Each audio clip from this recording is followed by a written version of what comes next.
trying to make it better, but I'm only human.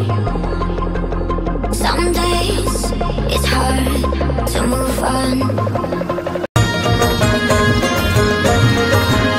ये हर रखी तीर कमान दुनिया वाले जानू तो आदिवासी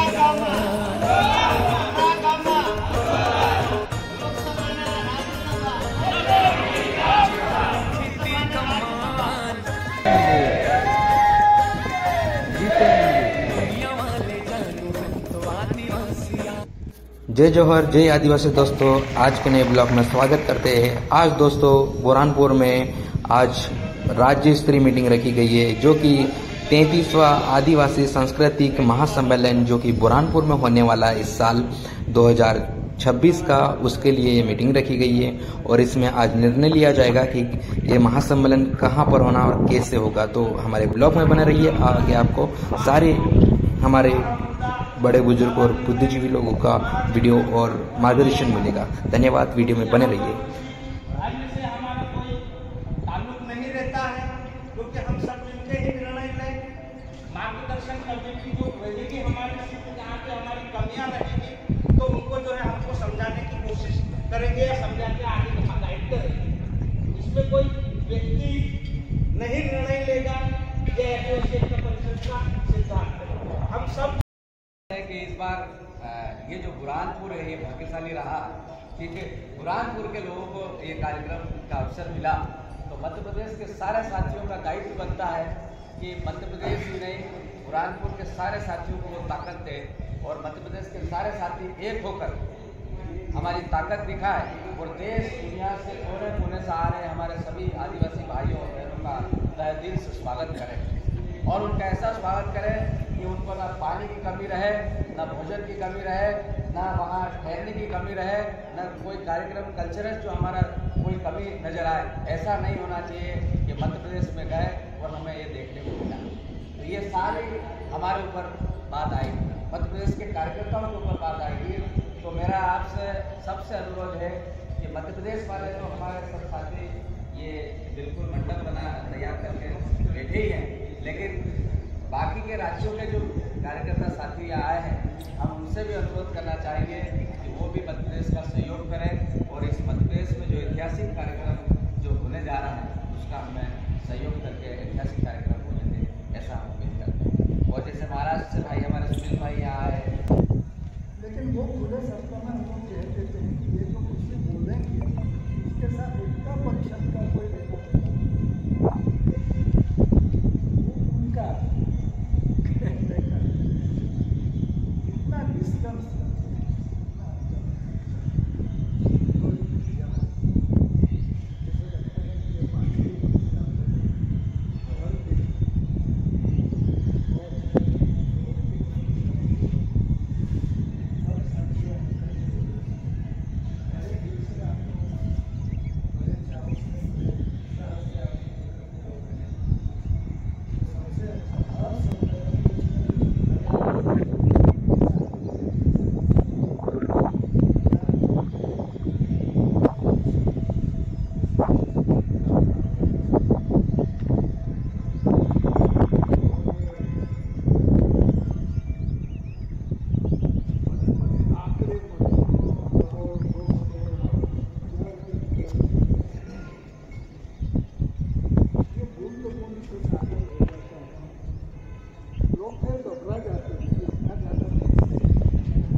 ये चलता है।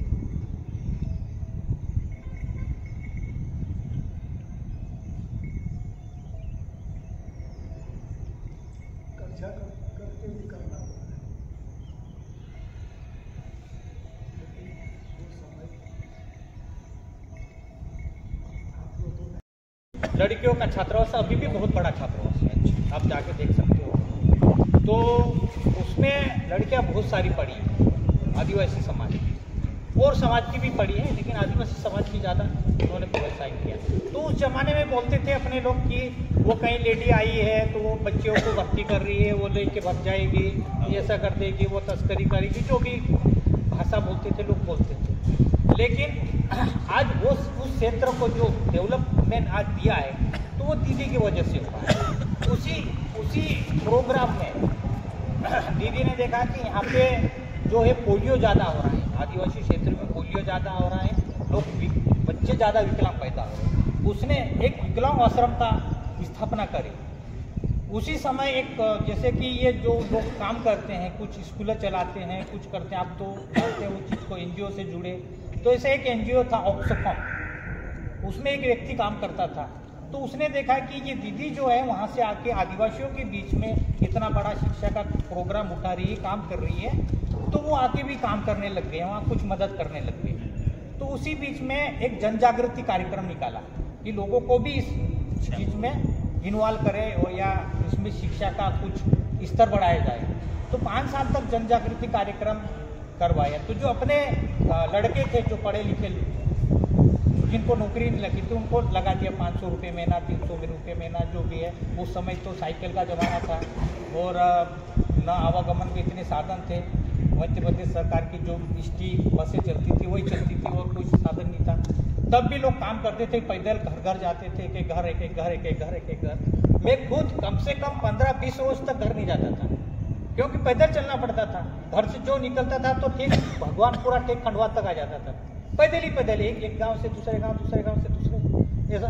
इस क्षेत्र में आके देखा, सबसे पहले मैं बोरी में मीटिंग रखी सन 94 को। तो बोरी में आके देखा कि फॉरेस्ट वाले ऐसे करते हैं, वैसे करते हैं। लोगों ने समस्या बताई कि इस तरह से जो हो रहा है। तो तब से हम इस क्षेत्र में मैंने ज़्यादा वो समय दिया और काम भी किया और इन लोगों को बोलते गया कि भैया एकता में जो ताकत है वो किसी में नहीं ताकत है। लेकिन इन लोगों ने क्या किया कि कुछ यहाँ ज़मीनें थी, जंगल की ज़मीनें थी, कुछ लोग अब ये बोलते हैं कि एक शब्द बोलते हैं कि बाहर से लोग आए गए और यहाँ कर लिए, ज़मीन कर लिए, जंगल काट दिया, पर्यावरण को खतरा है, जमाने वाली बातें करते हैं लोग। तो मेरा ये कहना है कि जब हमारे पे दुख होता है, एक कहावत है हमारी वहाँ आदिवासी में, बारेली भाषा में बोलते हैं कि हमारे लोग जो है जब कोई समस्या आती है हमारे सामने, तब हम कुआं खोदते हैं कि हाँ समस्या आ गई है, पानी चाहिए हम। तो यही चीज़ हमने आज़ादी के बाद में यही चीज़ हुई है, यही चीज़ हुई। अब जितने कर्मचारी यहाँ बैठे हुए हैं, हमने सन 92 से चिल्लाना शुरू किया तो हमारे ये कर्मचारी भाई हमको ही बोल रहे थे कि बोले ये किला कुणिन छे, अमरुच है, तो बोले ये संगठन वाले ऐसे करते हैं। हमारे ये लोग हमारा विरोध कर रहे थे।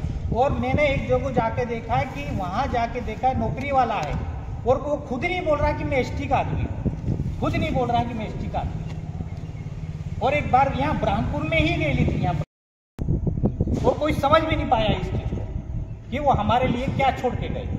तो इसीलिए जो है सारे जो जितने भी अभी चीज़ें हुई है, बहुत सारे संगठन बन गए, बहुत सारी चीज़ें आई है, उसमें जो है अभी लग रहा है कि कुछ लोग जो है साथ में आ रहे हैं, है ना, कुछ लोग साथ में आ रहे हैं, कुछ लोग जो समझ रहे हैं इस चीज़ को।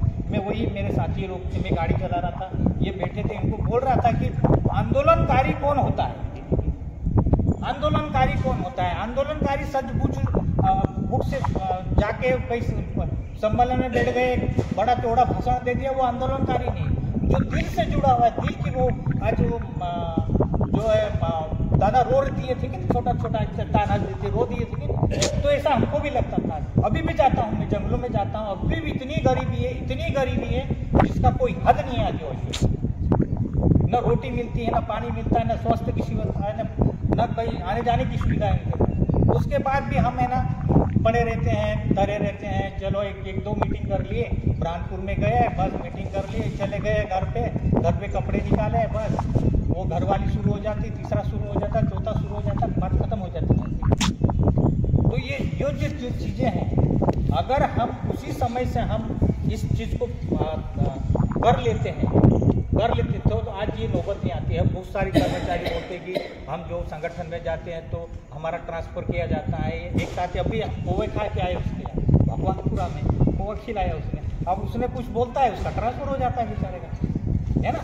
तो ये जो सारी चीज़ें हैं आदिवासियों के ऊपर जो दमन होता है ना, जो मतलब हर तरीके से आपके ऊपर दमन हो रहा है, लेकिन उसमें अपन कोई मतलब हम सोच नहीं पाते, है ना। नॉन ट्राइबल एक ही व्यक्ति, इतने लोग बैठे हैं, नॉन ट्राइबल आ गए हैं, एक ही व्यक्ति बोल देगा कि आपको ऐसा करना है, वो ऐसा करना है, तो उसकी बातों में आ जाएंगे अपन बह जाएंगे उसकी बातों में। सही बात। एक नेता आया या पकड़ लिया, अरे यार हमारा तो सरपंच साहब है, बस खत्म हो गया हमारा, गए हमारे गाँव वाले किधर भी जाए।